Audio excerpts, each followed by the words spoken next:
Hey everyone, I hope you're doing okay. I wanted to real quick give an explanation as to why it might seem that sometimes a pre-emergent application is not working. This comes up because this is our busy season. Our phones are ringing. We're adding lots of customers right now to do this application. That's Casey over there, our office manager. Say hi, Casey. Hey. She's been real busy answering these questions for people, and something that comes up a lot is people tell us, we did an application, we did a pre-emergent application, or we had one put out, and it just didn't work. We have tons of breakthrough, we have tons of weeds still, and what did we do wrong, or how can you help us, or what should we do differently?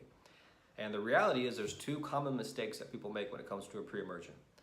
Yes, you have to get your application rate right and use the right product and spread it evenly across your lawn, but the two most common mistakes that are made are, one, the product actually never reaches the seeds. Remember, we're trying to kill the seed before it germinates.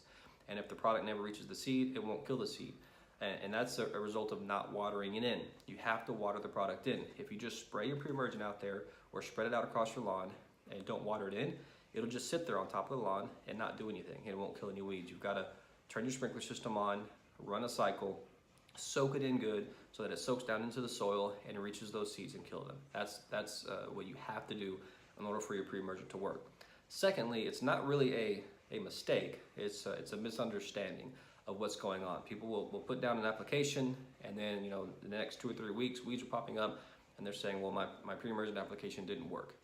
Keep in mind with the pre-emergent, you're always thinking months in advance. What you have going on right now or over the next month is a result of what was or was not done 3, 4, 6 months ago with the fall pre-emergent or the winter pre-emergent. We're doing the spring pre-emergent right now, trying to prevent weeds in the late spring and into the summer months. So if you've got weeds right now, if you put an application out and you've still got weeds coming up over the next month, don't worry about that. That doesn't mean your application is not working. That just means that you did something wrong, in the last application, in the last fall, and that's why you're having those weeds come up. So always think ahead. Think of months from now. Don't think of the here and now when you're talking about a pre-emergent. So hope that helps. Let us know if you have any questions or if we can help in any way. Thanks.